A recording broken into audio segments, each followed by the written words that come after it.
كوتش عبد الحق بن شيخة هارد كوتش، ربما استطعتم امتصاص حماس الوداد في البداية ثم تمكنتم من تسيير مجريات اللقاء بطريقة جيدة رغم سيطرة الوداد، لكن هدف قاتل في آخر التوالي يقضي على آمال الفريق التنزاني.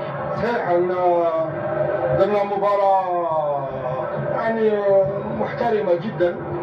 الولاد قدموا مباراة تكتيكية في المستوى،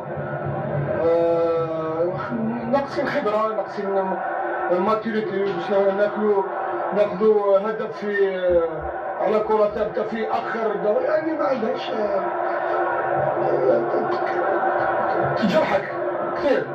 مبروك الوداد، حاولنا نلعبوا، حاولنا نخرجوا، حاولنا لعبنا، درنا اللي بغيناه، درناه اللي جينا يعني حبينا نديروه درناه، ما حبيناش نتكتلوا للوراء، مشينا من القدام.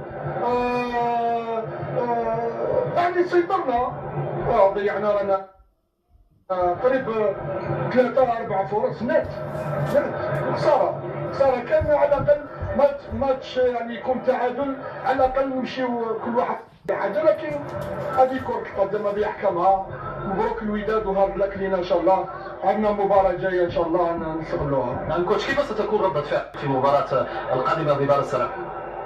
كان على سخانة واش راح نقول لك كيف ستكون، نحضروها راهي مازال 9 أيام ولا 7 أيام، ولا نحضروها بثبات ان شاء الله، ما يكون الخير ان شاء الله. كوتش شكرا جزيلا لك.